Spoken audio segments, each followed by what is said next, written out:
पंडित दीनदयाल उपाध्याय एक राजनेता ही नहीं थे, बल्कि एक उच्च कोटि के चिंतक, विचारक व लेखक थे। उन्होंने एक श्रेष्ठ व शक्तिशाली भारत की कल्पना की। उन्होंने मातृ सेवा के लिए अपना निजी हित व सुख त्याग दिया। वे अपना जीवन समाज व राष्ट्र को समर्पित कर दिया। सादगी, सरलता व ईमानदारी की प्रतिमूर्ति पंडित दीनदयाल उपाध्याय एक भविष्य दृष्टा थे। उन्होंने देश की समस्याओं पर गहन चिंतन करके एक कल्याणकारी मार्ग प्रस्तुत किया। उन्होंने हर खेत को पानी व हर हाथ को काम का विचार दिया।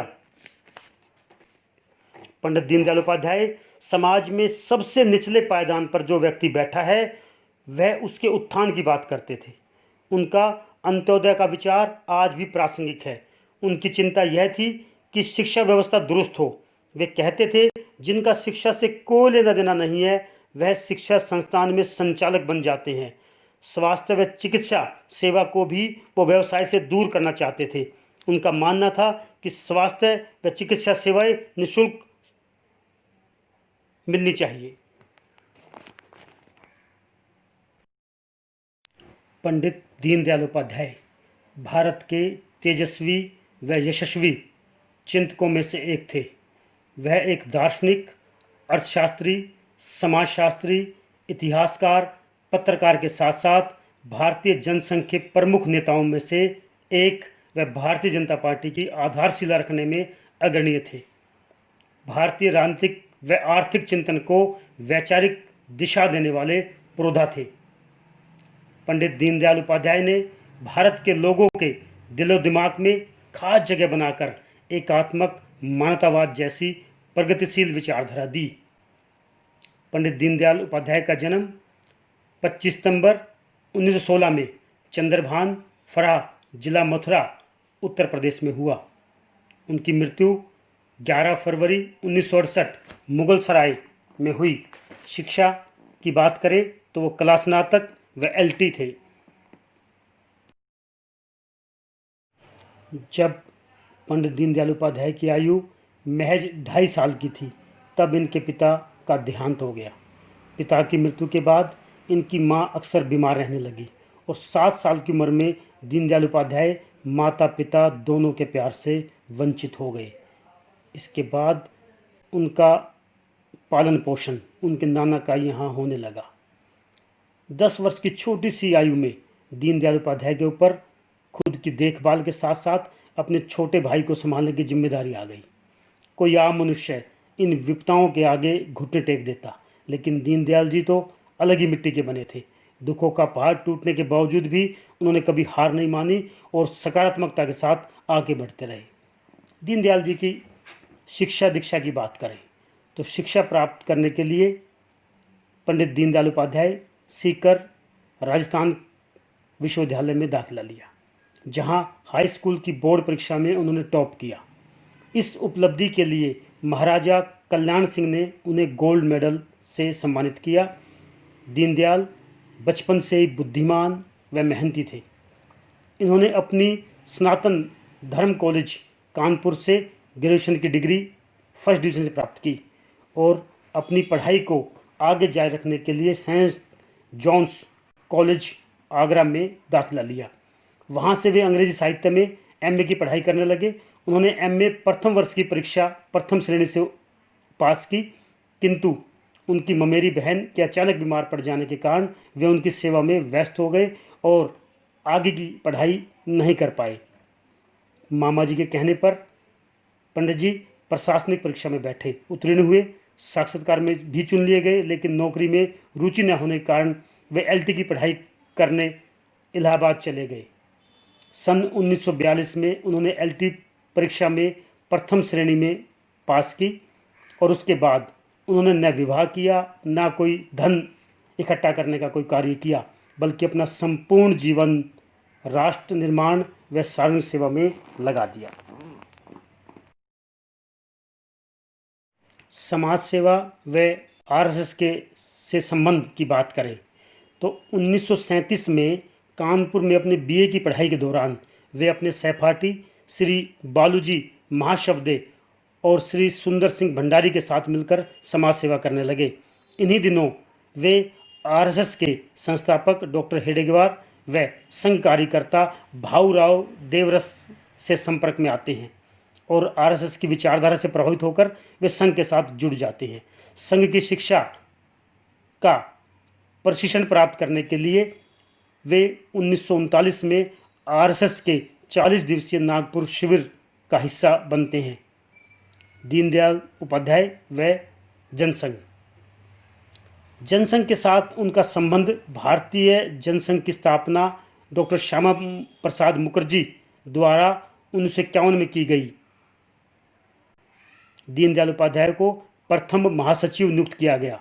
वे लगातार दिसंबर 1967 तक जनसंघ के महासचिव बने रहे।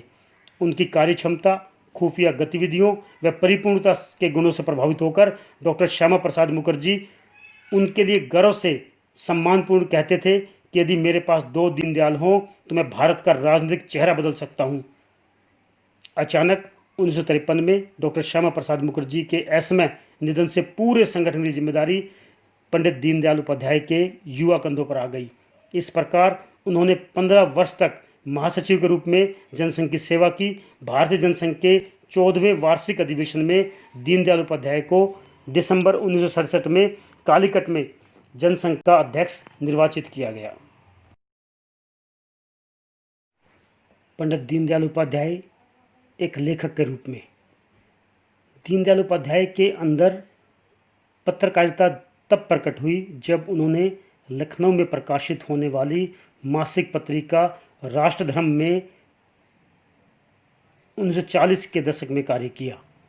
अपने संघ के कार्यकाल के दौरान उन्होंने एक साप्ताहिक समाचार 5 जन्य और एक दैनिक समाचार पत्र स्वदेश शुरू किया। उन्होंने नाटक चंद्रगुप्त मौर्य और हिंदी में शंकराचार्य की जीवनी लिखी। उन्होंने राष्ट्रीय स्वयंसेवक संघ के संस्थापक डॉक्टर के.बी. हेडगेवार की जीवनी का मराठी में हिंदी में अनुवाद किया। उनकी प्रसिद्ध साहित्यिक रचनाओं में सम्राट चंद्रगुप्त, जगत गुरु शंकराचार्य, अखंड भारत क्यों, राष्ट्र जीवन की समस्याएं, राष्ट्र चिंतन और राष्ट्र जीवन की दिशा आदि प्रमुख हैं। पंडित दीनदयाल उपाध्याय की पत्रकारिता की बात करें तो श्री भाऊराव देवरस से प्रेरित होकर 1947 में पंडित दीनदयाल उपाध्याय ने लखनऊ में राष्ट्रधर्म प्रकाशन स्थापित किया, जिसके अंतर्गत मासिक पत्रिका राष्ट्रधर्म प्रकाशित व प्रसारित की जाने लगी। बाद में 5 जन्य, साप्ताहिक और दैनिक समाचार पत्र स्वदेश का प्रकाशन यहीं से हुआ। प्रकाशन का मुख्य उद्देश्य हिंदू विचारधारा को बढ़ावा देना था। ये सभी प्रकाशन आज तक चल रहे हैं। 5 जन्य दिल्ली में तो स्वदेश और राष्ट्रधर्म लखनऊ से प्रकाशित होते हैं। स्वदेश का नाम बदलकर अब तरुण भारत कर दिया गया है। अपने विचारों को विभिन्न लेखों के माध्यम से पंडित दीनदयाल जी प्रस्तुत करते रहते थे, जिनमें प्रमुख हैं अखंड भारत क्यों, राष्ट्र जीवन की समस्याएं, राष्ट्र चिंतन, जीवन की दशा, भारतीय अर्थनीति का अवमूलन। पंडित दीनदयाल उपाध्याय के विचार उन्हें औरों से अलग साबित करते हैं। उनकी अवधारणा और चिंता का विषय था लंबे वर्षों की गुलामी के पश्चात कहीं पश्चिमी विचारधारा भारतीय संस्कृति पर हावी न हो जाए। वो लगातार इसको लेकर चिंतित थे और लगातार भारतीय संस्कृति पर लिखते थे। पंडित दीनदयाल उपाध्याय के भारतीय लोकतंत्र और समाज के बारे में विचारों की बात करें तो पंडित उपाध्याय की अवधारणा थी कि आज़ादी के बाद भारत का विकास का आधार अपनी भारतीय संस्कृति हो, न कि अंग्रेजों द्वारा छोड़ी गई पश्चिमी विचारधारा। भारत में लोकतंत्र आज़ादी के तुरंत बाद स्थापित कर दिया गया था, परंतु पंडित दीनदयाल उपाध्याय के मन में यह आशंका थी कि लंबे वर्षों की गुलामी के बाद भारत ऐसा नहीं कर पाएगा। उनका विचार था लोकतंत्र भारत का जन्मसिद्ध अधिकार है, न कि पश्चिम अंग्रेजों का एक उपहार। उनका विचार था प्रत्येक व्यक्ति का सम्मान और प्रशासन का कर्तव्य होना चाहिए। कहने तात्पर्य यह है कि प्रत्येक व्यक्ति का सम्मान प्रशासन करे, मजदूरों और किसानों की आवाज़ों को भी सरकार सुने। पंडित उपाध्याय की एकात्म मानववाद की अवधारणा। पंडित दीनदयाल उपाध्याय के चिंतन का मूल उद्देश्य राष्ट्र का कल्याण था। वे वास्तव में एक ऐसे राजनीतिक दर्शन को विकसित करना चाहते थे तो जो भारत की प्रकृति व परंपरा के अनुकूल हो, राष्ट्र की सर्वगण विकास के लिए समर्थ हो। अपनी इसी व्याख्या को उन्होंने एकात्म मानववाद का नाम दिया। उनके अनुसार एकात्म मानववाद का केंद्र मानव होना चाहिए। एकात्म मानव दर्शन में मानव दर्शन मानव जीवन व संपूर्ण सृष्टि के एकमात्र संबंध का दर्शन है। यह व्यक्ति, परिवार, समाज, राष्ट्र व ब्रह्मांड को स्वयं में समाविष्ट करते हुए समन्वय का आदान प्रदान करता है। पंडित दीनदयाल उपाध्याय प्रत्येक समस्या का समाधान समन्वय में तलाशते हैं। वह जीवन संबंधी भारतीय मान्यताओं व आधुनिक वैज्ञानिक तकनीकों के बीच तालमेल बैठाना चाहते हैं। एकांतवाद।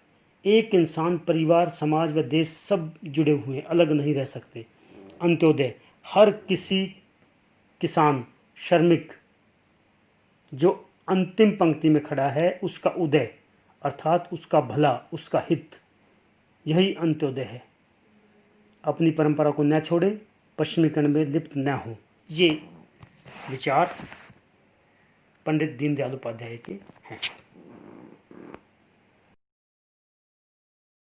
पंडित दीनदयाल उपाध्याय की बात करें तो धर्म के बारे में उनकी अवधारणा है कि धर्म एक व्यापक अवधारणा है जो समाज को बनाए रखने के लिए जीवन के हर पहलू से प्रभावित है, हर पहलू को प्रभावित करती है।